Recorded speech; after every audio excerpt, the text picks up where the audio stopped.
Hey, buddy. Another glorious day. Is it glorious? Is it glorious where you are? You guys got spring yet, or are you still stuck in winter? Oh, it's a little bit of summer hitting. It's hot beautiful. This morning. Hot? Define hot. Well, I was sitting in the sun. I had to get out of there. I was up by the back patio. I had to. What was it, 65 this morning? I don't know. Yeah, that's a good point. Yeah, it was a beautiful, beautiful morning here in Overland Park, Kansas. It's May 24th, everybody, the year 2023. Welcome aboard. You're listening to the Crushing Iron podcast, episode 687. Yep, and I just looked at 72 right now, which is pretty hot for the morning. That's true. It wasn't just like, 2 weeks ago, it was still snowing where you guys are at. So yeah, something like that. I would say, it's been warm here. We've had some 90s, mid 90s, and then this last Saturday morning, because you get out of the habit, right? There's March, April, May. You got to check the weather every day, every morning. Could be 6, could be 70, could be 30, could be snowing, could be raining, could be sleeting, could be 95. You never know. But the last few weeks, I've just kind of gotten out of the habit of not checking the weather because it's shorts, t-shirt. That's it. Shorts, t-shirt, period. Done. Life is easy. Well, I get up Saturday morning, taking the bike out for a little pre-race spin, and I get in the garage. Everybody's still asleep. It's 5:15, and I'm all ready to just open up the garage door, just take a look at my app, just to check the humidity. It's 43. I was like, what? Wait a minute. What do you mean 43? This is not warm. I need some extra gear. So luckily, had my C26 cycling jacket upstairs that was readily available and clean. So I went up there and grabbed that. But it was chilly. But yeah, it's listen, it's that time of year where you're checking all things. But listen, by the end of by the beginning of June, second week of June, it's just going to be nasty no matter what and gross. So we can all be in the same boat. But well, that's what you get for riding at 5:30 in the morning, dude. Listen, you should be cold. I check the weather every morning. I walk out in my robe and grab the paper. That's how I check. My dude robe on and home from work. That's the life you live there, man. That's the life. We got a lot to catch up on. We had Ironman Tulsa 70.3 this last weekend. You had Chattanooga 70.3. Lots to catch up on, lots to talk about in today's podcast. But before we get rolling, if it's your first time tuning in, welcome. We appreciate you giving us your time. We know you have quite a lot of options in the triathlon podcast universe and just podcasts in general times of apps. We appreciate you tuning in today. We cover it all. We do swim, bike, and run specific podcasts. We do race recaps and also a lot of race previews. But for the most part, Mike and I, as coaches, athletes, best friends, we just sit back, relax, have an open, honest discussion about what we're going through in life, not just as human beings, but also as coaches and athletes ourselves. We also talk frequently about what our own athletes are going through. Mike and I work with a wide range of athletes all across the globe, from beginner level triathletes looking at the very first 5K or sprint triathlon, all the way up through elite level amateurs trying to get back to world championships, and everyone in between from all over the globe. And we use the feedback loop we have with them and Training Peaks, emails, text messages, and the like to drive the discussion today. We also frequently utilize our Facebook group. You can search that, Crushing Iron Group. Answer one simple question, we'll let you right in. Awesome people, fantastic community, solid resource. In a sport that's way too confusing most of the time and way overcomplicated. It's a solid space to get clear, concise information that is beneficial to both training and racing. So don't be a lurker, participate. Ask your questions, get great answers, and we'll go in there about once a month, probably due for another one here pretty soon, and do a Q&A, take questions from the audience, do our best to answer as many as we can. And that's it. No sponsors, no ads. But we do have an agenda, and that's to do our best to keep you happy and healthy in your endurance sports journey. Yeah. I just want to give a quick shout out to our athletes, man, because we've been, we put out this thing, Athlete Highlights, every week, and we've been having some nice rosters on there. Things have been clicking out there for a lot of people, and I just want to, throw that out there. A little pat on your back, maybe my back, their back, the whole 9 yards. Things are going pretty good, don't you think? I mean, I'm not going to lie. They're on a fucking roll right now. So I try not to talk about it. So there's one athlete that I work with that's been, that struggled with consistency for a while, for a lot of various reasons. In the last 2 weeks, the only back and forth we've had in Training Peaks has been Nothing to see here. You can't see me. Pretend nothing's going on, because all we're doing is pretending like she's not in this incredible groove. Because if you like put too much attention on it, it usually like comes back to get you. Like this morning, it was she called herself John Cena. You can't see me. I was like waving my hand in front of the face. I can't see it. Nothing to see here. Moving right along. That's kind of how I think about it. You can't speak about it, and now we have. So if we have a bad weekend, it's Mike's fault. So send all your emails and disgust with racing to Mike. But no, it was an awesome weekend. You had the final, at least for now, Ironman Tulsa and Tulsa 70.3 that went on this weekend. We did. If we're into the padding back mode, I want to give a big shout out to Kevin Flanagan, who ran his way from 8th to 3rd on the podium at Tulsa with a long run of 15 miles. He had the fastest run in his age group. And then for what looked like, according to the papers, if people still read those, the Chattanooga Free Times Press, that Chattanooga 70.3 was the largest attended 70.3 race in the world since COVID. Oh, wow. Had the most, which we know this from having lived there and done the race a lot of times, and how many people they had there with the 70.3 World Championships, and also having been on the course. It's a crowded course, especially that second loop, which I get it. That's really the only complaint I think people have about the course is it's so many people there. But they honestly, like looking at the times, they should just call it like the North American 70.3 World Championships. It is always the deepest field, period, that you see in a 70.3, even outside of St. George. The deepest field you see is at Chattanooga. And it's just kind of become that, where the athletes that race towards the top want to go race against other people that they know are going to be there. I mean, it's kind of one of those races where other athletes, to have like one overall Ironman races who have, won their age groups are falling down like 6th, 7th, and 8th. They're like barely trying to win their age group, and they're winning races over. I mean, it's a stacked field. But they do it right. I mean, they legit, they do it right there. So again, big kudos to everyone who went out and raced this last weekend all over the place. Tis the season where you're getting 5K sprints, Olympics, half marathons, full marathons, full distance races. I mean, you're getting anything and everything, which is why it's so fun. And, a lot of stuff going on. But again, congrats to our athletes and congrats to each of you who got out there and raced this last week. I hope you learned a lot, gave your best effort, and put in some solid execution. Yeah.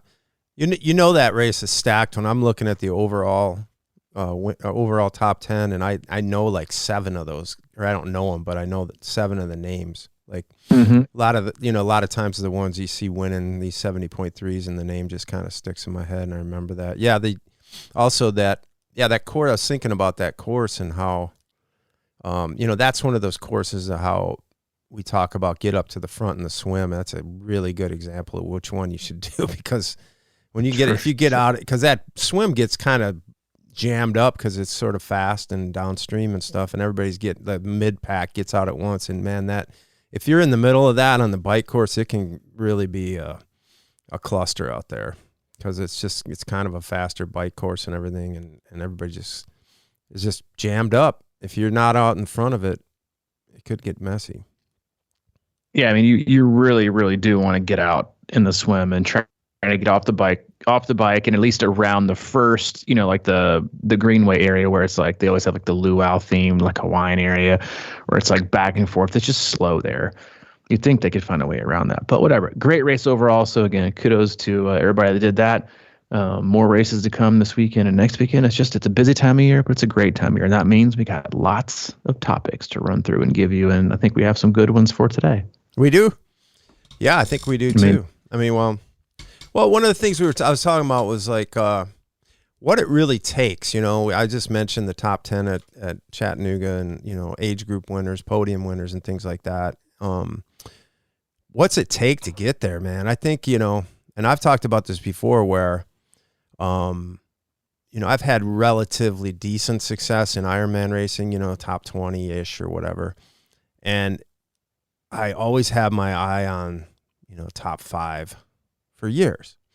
And then I think what I realized, that the jump from top 20 to top 5 is immense.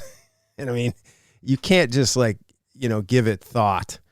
You got to actually really kind of stick with it, be consistent, and, pay attention to details and really be on your game. I was talking to you about before the race how I have an athlete he's really working hard, and he wants to be, he had a smaller triathlon a couple weeks ago, and he first in his age group, but he was like, maybe top 20 overall or 15 or something like that. And he's like, what's it going to take to crack that difference?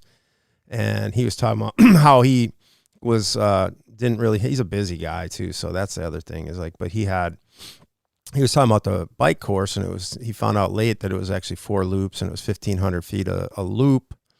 And he got to the race the day before, whatever, didn't have time to drive the bike course. And then he got out on the bike course, he realized that it wasn't as tough as he thought it was going to be. So he was kind of holding back for a little bit of it.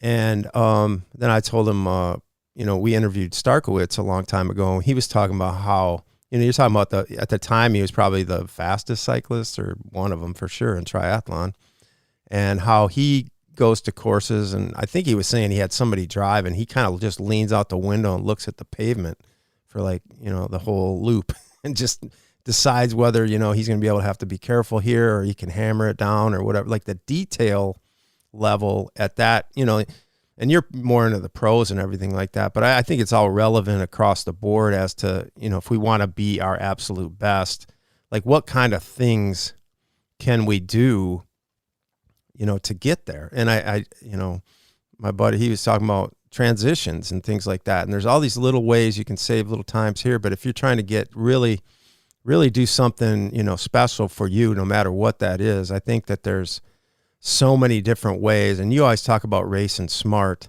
and how much difference that makes. And, that can play in a million different ways. There's 1,000 decisions you make on that race course, and every one of them kind of is a link in a chain to how it's going to finish up. But I don't know. I just think that's kind of an interesting topic, because we all have this sort of tri-calc mentality where we kind of go, I could do that. I could do, if everything goes well, whatever.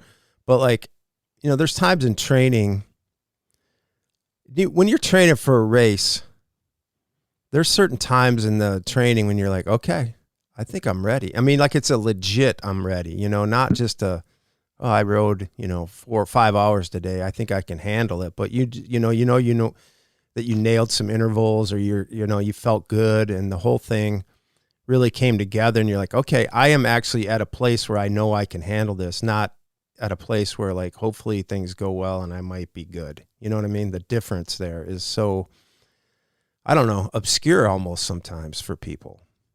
Do you have any thoughts on that, buddy? I mean, I got a lot of thoughts on that. Okay. I mean, I think there's, and this is honestly, it's one of those conversations that you have to have with all athletes, regardless of your ability, how athletic you believe you are. The goal for every race, right, is to get the most out of your fitness and perform to the best of your ability, period. That's it. And it's one of the hardest things to do as a coach, right? To coach your athletes to peak on one day, and then for it to all go well and be prepared. But preparation, I think, it's funny. It's one of those things where preparation, training, fitness, what threshold you have, what aero helmet you have, the wheels you have, your tire pressure, tubeless or not tubeless, disc brakes or not disc brakes, disc wheel, carbon shoes, what nutrition you use, that, all that stuff is a piece, right? A piece of the puzzle. But I don't consider that going in the preparation bucket. Those are accessories. And accessories are optional. They don't determine how well you race. And the amount of time athletes spend on accessories is mind-numbing.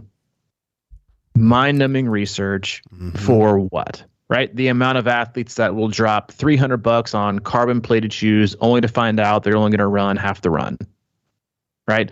That their carbon-plated shoes aren't actually, in fact, don't provide enough cushion, so they probably couldn't even, they could have run longer had they worn regular shoes, but they didn't because they have less stability and less cushion. So they had to stop because their legs were shattered. So they had to walk sooner, and now they become slower. That they'll buy certain air helmets, but their head position is pointed straight down most of the time instead of looking straight up or down the road. And the air helmet they just spent $300 on is now slower than faster. The same goes for wetsuits. They'll just drop money in a wetsuit. They think it's supposed to be this and don't try it on, and it's too tight, and they feel claustrophobic, and they have their arm muscles get tired in the swim, which means tired arms in the bike, which means you can't hold your position very longer. All these things, like the amount of time that we spend on accessories is legit mind-numbing. There are so many things you can do to prepare, right, for a race, to feel confident, right? There's a reason that professionals, again, when we compare professionals, we can all go to the length that they go to in detail. We might not be as fast, we might not be as strong, we might not log as many hours, we might not have the same goals, but we can still, right, participate in the amount of detail-oriented research that they do to do the best they can on a given day. Like you go, like I think I said this last week even, half the questions, the ridiculous questions you see posted on race specific Facebook pages are all mostly 9 out of 10 athlete guide. Go to the website, athlete guide. Where's chest day? Go to the website. Where's shoes? Go to the website. Where's represent? Go to the website. Like we've gotten into this this lazy, just ask Google. Or Google, it's no longer ask Google, it's ask everyone else in the forum. Like, we don't want to do our own research. We want to just ask other people who, frankly, probably don't know the answer either. Because then you're putting your trust in a total stranger who may not have done the research on just their belief system, what they actually think is necessary or is the best route for you to choose.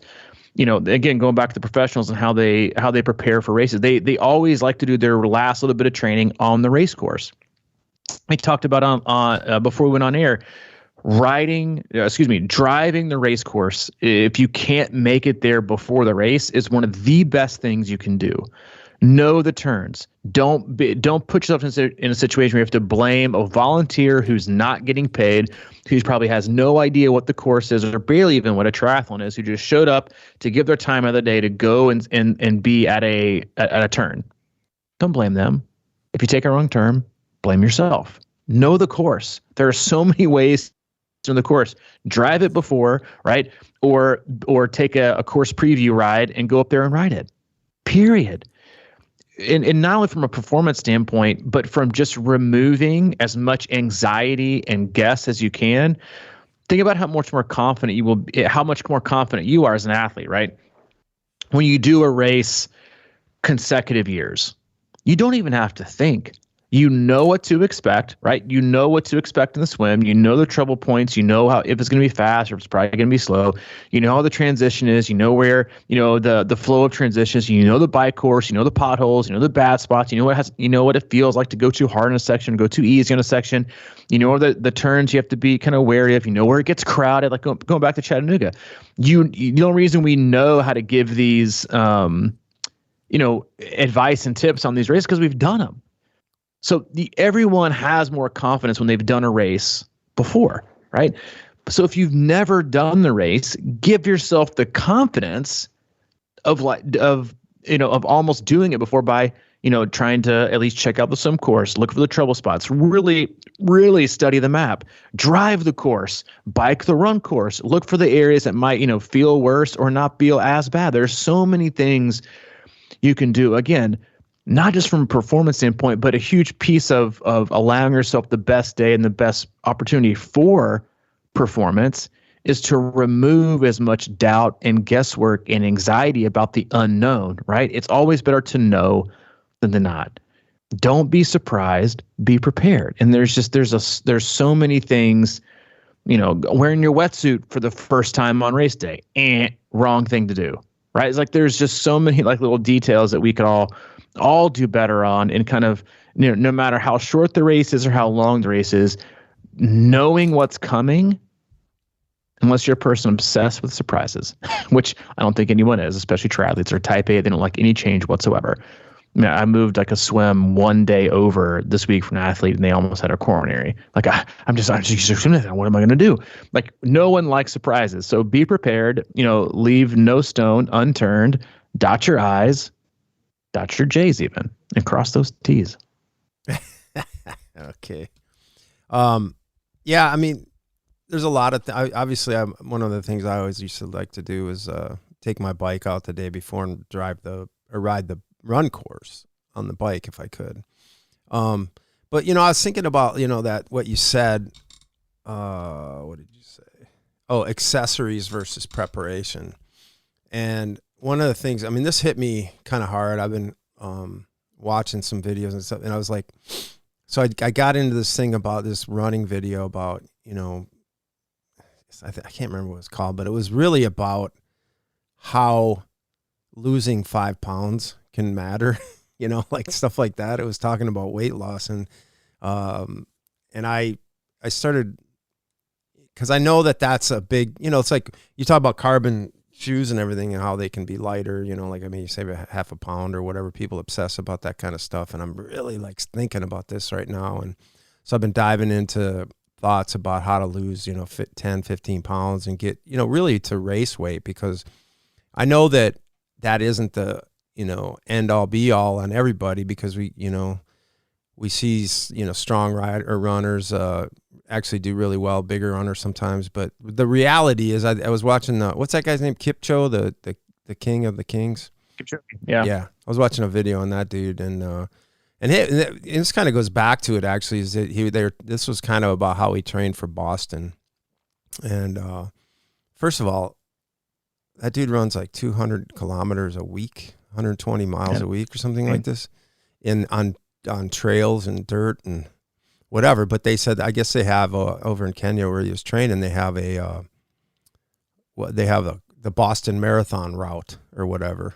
So he was training on this like dirt trail with hills that simulate the Boston. So I just found that, you talk about preparing, and that's one of the things too, right? And we can go into is like, what's your course like? Know it ahead of time, and then really train for it, because that, if it's flat, you need to do a lot of long runs on flat surfaces, and I know we've talked about this, but I think it's worth reiterating, because obviously if you're doing a hilly bike course, you're going to, know that you have to ride a lot of hills or you're just going to get scorched out there. But thinking about things like running on flat surfaces for a long time, or even riding on flat surfaces for a long time, how much different that is, and how much you have to train your aero position. And are you really doing that enough is the question. Yeah, because certainly, I'm the poster child for it. I could pull it off, kind of, but what's the point of like being in that kind of pain? You know what I mean? And then trying to turn that ride into a good run if you're just like completely shelled by mile 80 or 90 or whatever. So I think that those kind of things, and that's what I think I was talking about when I feel like sometimes I know I'm prepared going into a race. I can tell that after we would go to the trace or something, and we'd do a 5-hour, 6-hour ride, or usually 5, and I got done and I wasn't absolutely lambasted, because a lot of times you were, right? It's that climbing and over, and that, just the whole idea of being able to come in and out of aero and climb and then recover and then whatever. And then when you get done, you just kind of have that feeling. It's like, I rode solid today and I'm a little shelled, but it's not over shelled, and I feel like that's kind of how a lot of my races have been, where I'm, just, I think we underestimate what it takes to be prepared for that sometimes, and that has a lot of variables, whether or not your upper body, and again, you talk about it all the time about how, when's the last time somebody went out and did a 4,000 swim in training, and then got on a bike and had a solid, 3-hour ride or something like that. It just doesn't happen much. And if your arms, you underestimate your arm strength and what that needs on the bike. And, these are the kind of things that it's like, I just don't know if, I think we can. I always believe that everybody can do it and finish it and stuff like that. It's just gonna be painful, but like taking it to the next level, I think takes a lot more focus and attention to details and going to the next level on your own to really prove to yourself that you can handle it and you can put yourself through that and come out of it and train and build yourself up to a level where it doesn't just absolutely crush you. There was a comment. I think this is very applicable to details and what we think is important versus what allows for mistakes and wiggle room. There's an athlete in our open group in the CrushingIron Facebook page talking about nutrition and 70.3s, and I just made a comment. I said, nutrition and running are always the first things people blame.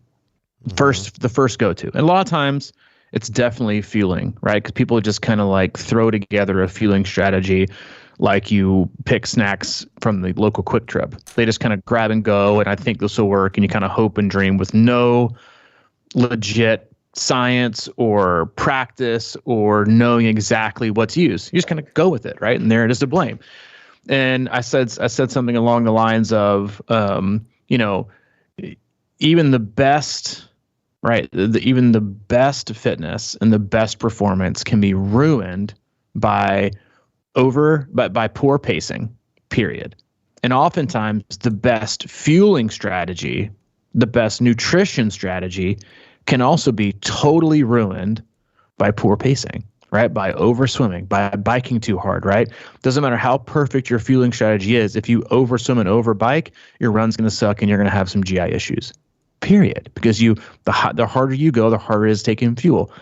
I said, but on the flip side, even the most terrible nutrition plan can oftentimes get you by with perfect pacing. There are these certain things like the low-hanging fruit, right, in triathlon, and perfect pacing is one of them. Perfect pacing can honestly hide so many other downfalls, pitfalls, shortcomings, whatever you want to call it, in your race day, right? But most people they overswim, they overbike, and then they fall apart on the run. And there are certain things you can kind of hide from with perfect pacing, right? With toughness, with knowing the course is another thing, right? Knowing the course, knowing the turns, knowing how to ride outside. I'm just going to say this right now. Take an athlete who is 10% fitter, but doesn't know how to pace, hasn't ridden outside, doesn't know the course, threw their nutrition strategy together by, rolling to the local Quick Trip and grabbing some Gatorade Zero, like that's actually fueling for a race, and take that person and put him against the person with 10% less fitness, but knows the course, knows the turns, is comfortable riding outside, right? And paces their day perfectly and has great nutrition. Give me that person all day long, because their margin for error is so great because they are nailing everything else. So their margin for error, they might be 10% behind fitness wise to the guy before, but that guy's margin for error is so small that even the slightest hiccup, right, is going to cause a degradation in performance and showing your actual speed and fitness for the day. Right? Because you're overlooking so many easy, free, what I call free speed details, like you talked about, body weight, body composition, right? Being comfortable in your bike fit, riding outside, being comfortable in your wetsuit, all these things. To me, those are free speed because it doesn't take you 8, 10, 12, 14, 16 hours of training each week to do, right? It doesn't cause extra stress, right? It's knowing the details. So you do those things, and you have more marginal, room for mistakes. Give me that guy. But most people just fly by the seat of their pants. They do their fueling trips at Costco, right? But you have no idea. And we spend all this time and all this money on training and coaching and racing and travel, massages, physio, boots, but you don't have any idea what to put in your body. Any idea. You just guess. Right? And then you train a certain way, and you don't know how to pace it. You don't know, when to rein it in, when to push forward. You don't know the course. You haven't ridden outside in forever, and you're wondering why you're losing speed. You lose speed. Honestly, every athlete should take if you don't have a fueling strategy, that's proven, right? Proven, and proven isn't done once. Proven is practiced.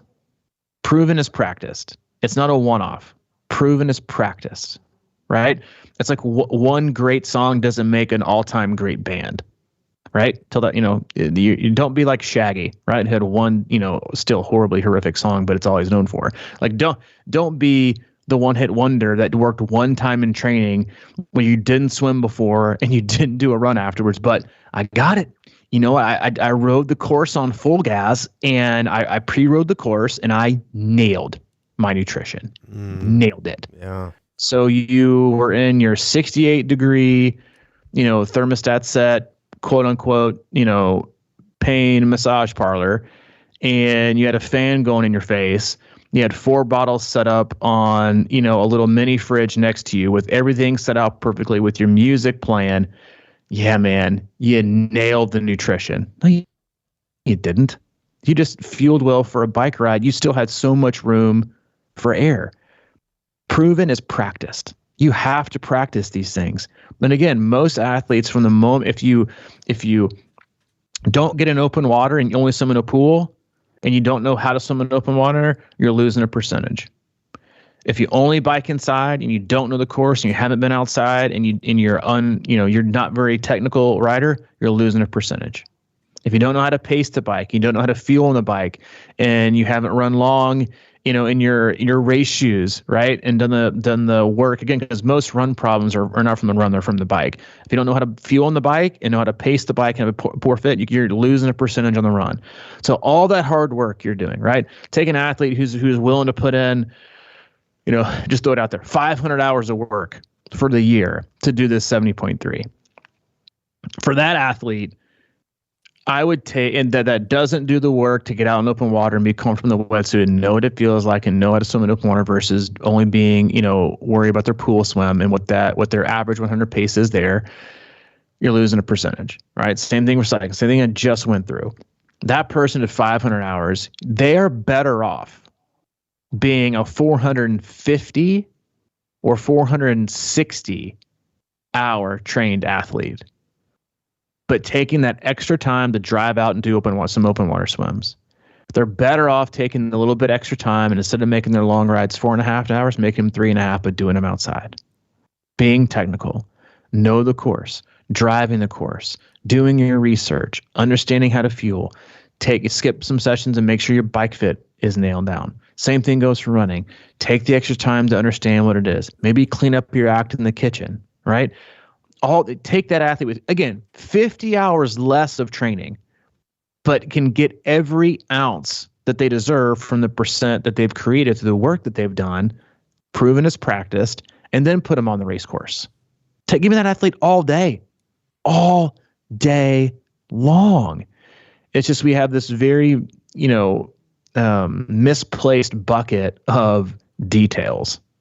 The athlete that is so worried about the exact watts on their ride on a Tuesday, right? Or making sure that coaches know that, my Garmin didn't log my 200 kick today, just so you know, is the same one that doesn't read the fucking athlete guide to be prepared. Understand what details matter to racing and performing, because training is but a small piece, but how you race and being prepared to race and being confident in how you race, so many things come into that. And that's, again, why only a very few will ever get the most out of them, because they're willing to pay attention to the stuff that's boring to everyone else, right? Mm-hmm. To practice the things that are practiced, to do the research, to trial and error, to take the extra time to ride the course, and you'd rather, sit in your boots in your hotel room, or buy an extra, $400 Ironman sweatshirt at the expo.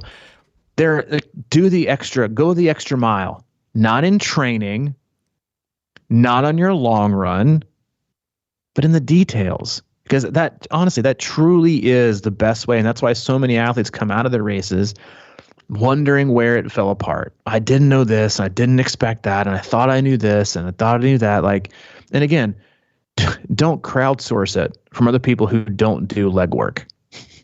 Like, don't do that. Total strangers who you wouldn't trust to cut your grass. You're asking for important questions where you put in hours of training in. Like, do it yourself. Because you honestly, if you don't do it yourself, you're the only person you have to blame is you. Don't blame the race director. Don't blame the volunteers. Don't blame the police officer, directing you to go one way. Blame yourself for not knowing. I mean, that's just, that is a little, I know it's a little harsh because it requires accountability, which we aren't, all very comfortable with anymore for some reason in this day and age, but be accountable. It's on you. All of it is on you. You spend the time, you spend the money, you spend the training, hours, put in that little extra time or dial back the training to allow yourself extra time to be race ready. Because race ready just isn't swim, bike, and run. Race ready is the complete picture of what it takes to perform well on race day. Yeah, man. When I think about details, at least with me, a lot of times that is around things like nutrition and ride prep and just being prepared. Like, like I'll do shit. Like Sunday, I went out and went for my quote unquote longer run. And I felt really good going into it, but I absolutely got shelled and I didn't have any fuel with me. I had a bottle, but it was just basically water. And I didn't eat beforehand. And this one is like one thing that I know that I'm screwing up a lot is that, if I have a hard workout and I think a lot of us, we get caught up, there's this thing, like fasted workouts and things is a big deal now, or it's like a big buzzword. And I really think that a lot of times triathletes get bit by that because they might not think this is going to be something too hard and they just go out and do it fasted. But I really do think that, getting a little bit of something in you before workouts can go a long ways, because if I look for stuff like if I'm done with a workout later in the afternoon, I'm just famished and I start eating and I just plow.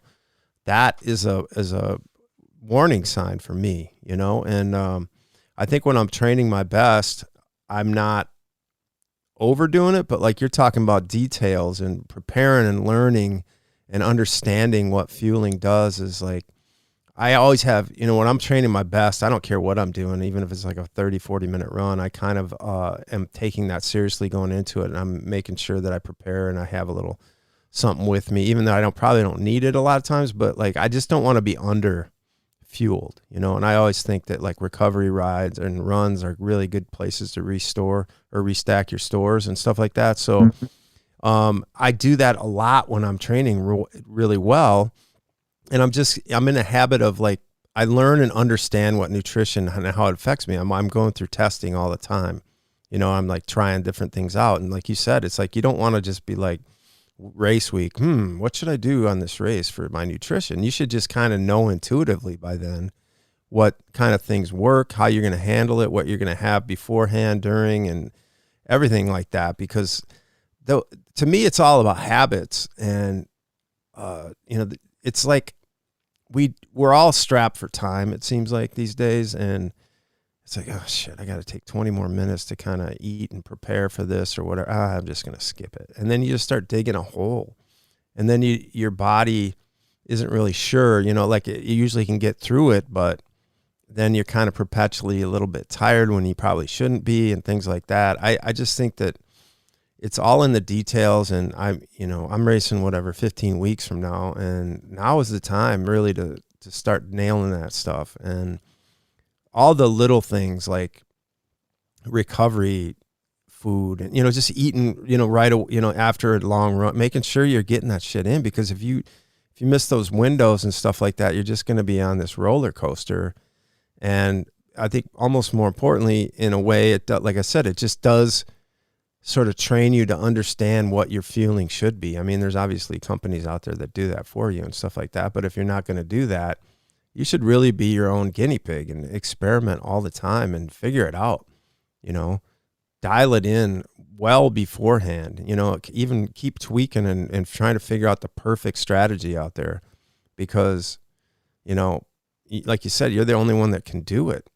And I always like to point that out because I'm the master of screwing that kind of stuff up. If I'm not in a groove and I'm not, getting shit prepared the night before or whatever, if I wake up late and then the next thing I'm not, I'll just wing it. Like, I know when I'm really training well, when I got that stuff, ready to go and I'm thinking about it ahead of time. And almost like sometimes, really you almost have to force yourself to put some of that in your body, It's like staying ahead, you don't feel like drinking a lot of times on the bike, but you got to kind of keep on it and stay on your nutrition, even though it doesn't always, that's what, training your gut and everything's important too. Because you got to be able to kind of get that in ahead of time because the run is demanding it, You may not feel like you need it, but that's a good time to stay ahead of it too. That's another thing, right? Stay ahead of it, not be like, holy shit, I need something now, because that's like, I think that was one of the hardest things for me to learn is that I know I don't feel like I need it, but I need it now for 20 minutes from now or whatever the case is, I'm gonna lay down something here that I believe is a fact. All right. The more preparation you do in the finer details, the less likely you are to be anxious or nervous on race day. Totally believe that. And I believe that to be a fact. I also believe that athletes who choose not to prepare in all the details, right, are also afraid. And that fear breeds more anxiety and more nerves on race day. So you let your fear about and become a lack of detail, right, which becomes a lack of preparation, which becomes a lack of knowing what's coming, right? So you're going to be surprised. So that increases anxiety, right? And then you start to wonder how the race will go instead of being able to picture how the race will go. Instead of removing excuses, you've added excuses about why things won't go well. Get under every rock and do everything you can to give yourself the best chance. Period. Like there's just not, and again, it's the easiest stuff to do, right? And yes, we're all busy, but you got time. Totally. Oh, yeah. If you don't have time, go to your screen time on your phone and let me know. You tell me again you don't have time. When you spend 17 hours on Instagram and watching cat videos on TikTok, I know you got time to take the time, right? Or if you don't, then don't make the time to make excuses when you get done with the race. If you got the time, if you don't have the time before, you don't have the time either to make excuses. Just accept that you didn't do the extra work to know what you need to know to do well at it. That's just, and again, that's why some of the greatest natural talents and athletes in the world will never beat the best, because the best are tactical and so detail oriented that they leave no stone unturned. They know exactly how it's going to play out because they've done it hundreds and hundreds and hundreds of times. They don't leave things up to chance. And again, the cool thing about it is that, like, it's not like professional basketball, professional football, and hockey and all those things, like, where you can't do some of the same things that the other athletes can. We can all run, we can all ride, we can all swim, we can all do any race. But it's the preparation, that extra detail, like talking about when we had Starkey on a couple years ago and talking about how he knew every inch of the course because he believed, and it's a true, like, it's a fact. It saves him minutes. Like when they talk about the the Ironman World Championships, the men's race that's in Nice this year, which I am so pumped for, because the bike course is insanely technical, that you're going to have to know the course and have done it and know what the climb feels like and to know what the descent's like. Because if you don't, you could be the fastest, strongest, fittest cyclist in the day. But if you don't know how to pace the climb, right, when to be an aero, when to be sitting up, and you don't know the lines on the descent, you're going to bleed minutes. I've heard professionals even talk about this already, that you're gonna the more technical the course is, the more they're kind of weighting it towards certain athletes who are just better cyclists all around, right? That can handle better. Again, free speed. It's not doing, an extra 20 minutes of VO2 work a week, right? It's probably just honestly taking your fucking road bike out and riding outside for an hour and a half each week, becoming a better bike handler. That's what's going to save you time and get time. Again, to me, that's free speed. To me, it's free speed. Because it's not adding so much stress. It's doing two great things, right? And this is a great way to look at it. The things that, all the things you do in training where you are adding stress in training via intensity or going too long, right? Or putting things too close together. Is that even removing any stress on race day? Or is your extra, super hard Zwift race session that teaches you no bike handling ability at all on a Wednesday, that's adding stress. But on race day, when you don't know how to take corners and you don't know how to pace a hill and you don't know how to ride up a hill in aero and you don't know how to descend, that's going to cause stress because you don't know. So you're doubling up on stress versus the athlete who takes one ride a week, maybe just one. It's still more than most athletes. One ride, maybe two even, to know how to ride their bike and how to produce power outside on their bike and to bike handle. The workout won't be as hard. And then here's the kicker. We'll remove stress on race day because they won't say, I hope I haven't ridden my bike outside in forever. I haven't done this in forever. When you hear that, I hear nerves and anxiety and uncertainty and fear. Mm-hmm. That is not what you hear someone that's confident, that's ready to race well. So think about it. Stress plus stress does not set up for a good race. Removing stress or lessening stress during training to remove stress on race day, huge plus, right? It's the same thing, right? And that we say so many times. And I think, honestly, everyone's heard it. Is you hear that person that lines up in the swim start and it's hoping the swim will be canceled. What? It's not our fault you didn't prepare. It's your fault. So don't wish the swim's canceled because you chose not to put the work in. It's just a fact. Same thing goes with being anxious in the swim. Put the work in so you're not anxious. You know what's great? Walking in the water with supreme confidence. Mm-hmm. It's not, and will not set you for race day. Walking up the start line, terrified that you're not going to make it out of the swim, or you hope you make the cutoff. Again, we live and die on hopes and dreams. But the best things in life that are realized come from action and details. Period. We all know coffee shops are full of them. Hopes, dreams, and the next big entrepreneur, multi-level marketing, Silicon Valley startup. Every Starbucks coffee shop in America is full of them. Period. Same thing with athletes. Hopes and dreams. I hope this. I really hope I can do this. And then as soon as they breathe that, they frequently remind themselves how much work that they have left to do, but aren't willing to do to get there to make that hope a realized dream and outcome. It's just a fact. And the ones that get there are willing to do what it takes to get there. And I fully believe, and I think we even talked about this maybe last week before when you're talking about, how, or athletes or not athletes, but friends or family or acquaintances or neighbors that are in awe, right, of either what you do or what you're capable of doing or what you commit to doing or the race you signed up for, or think it's irresponsible. When you hear that, when you see that, when you have to kind of live through it, and what you're actually hearing is fear, uncertainty, and a lack of self-belief in themselves that they project to you. Because they can't fathom doing that kind of work. They can't fathom taking the extra step.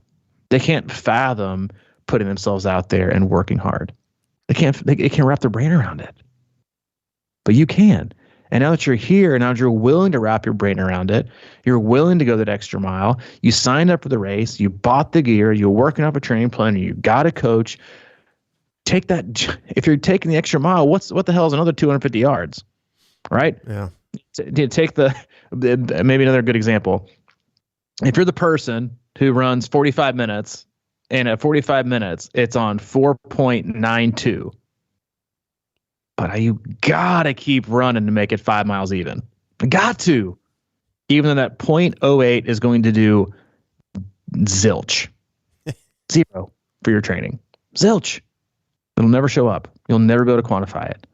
If you're that person with that obsessive detail nature, I really, really, really hope that you're the same when it comes to the athlete guide, the frequently asked questions, where to stay, where is the expo, what time check-in is, where your bike sticker needs to go, what the course is like, what the water temp's going to be, how your wetsuit fits, goggle straps underneath your cap or over your cap, what should I wear if it's cold, what should my tire pressure be, what kind of tires do my bike accept, what kind of wheels do I have, are my shoes going to fit, what's my fueling strategy, is it perfected or is it a guess? I hope you know all that too. And yes, this won't be glamorous, but it's because it's the boring stuff, right? You can't load up to Strava. 45-minute fuel check in the kitchen, preparing my drinks for the week. 17 likes. Mike Tarrolly is the local legend at his mom's pantry this week. No, you can't get any likes. No one gives a shit. But if Mike wants to crush the Ironman bike course later this year, stuff's got to happen, right? It's the stuff behind the scenes, right? The dress rehearsal stuff, the stuff that you do, and then and then the nitty gritty stuff that no one else wants to do is what gets you that extra 5%, while other people are losing a 10%. That's a 15% swing. 15% swing, which is why we always say that you really only have to beat 40% of the athletes on race day. That's it, because the other 60% beat themselves, and that's just a fact. I got a lot of facts today. Yeah, a lot of facts. I'm going to be fact checked by, triathlonnews.com. We got a lot of fact checkers, man. A lot of fact checkers. Because it's not fake news. It's for real. I was just laughing when you hope the swim gets canceled. There's video of me somewhere just going F-bomb when a swim did get canceled on a race I was in. Because, man, you prepare. Like, I don't understand that. Like, just prepare for the swim. I mean, I don't know. But it's like the anxiety piece. Yeah, this part of the fucking sport. It's swim, bike, run. Yeah, that part. For real. To be a duathlete. Every race offers them. If you don't want to be a triathlete, don't be one. But you got to swim if you do. Mm-hmm. Yeah, that's it. That's all I got for today. Is that it? Yeah, burn my biscuits. Burn my biscuits. You said burn them. Burn my biscuits. All right, I think that's it. That's enough. Then. Yeah, I know how to do it. That's enough for you guys today. That's enough. I feel like we sat you down on the couch and had a little heart to heart. That's just fine. We all need it, but for real, like that's part of the details. You gotta pay attention to them, or don't make excuses when you don't. Because the worst time to think about what you should have done is after the race, because you missed out. So don't miss out. Yeah. Pay attention to the details. Yeah. As always, start today. Exactly. Start today. We love you. We appreciate you. Go to our website, c26triathlon.com, and is our one-stop shop for all things coaching, camps, and community. We have a few camp spots left for our camps later this year.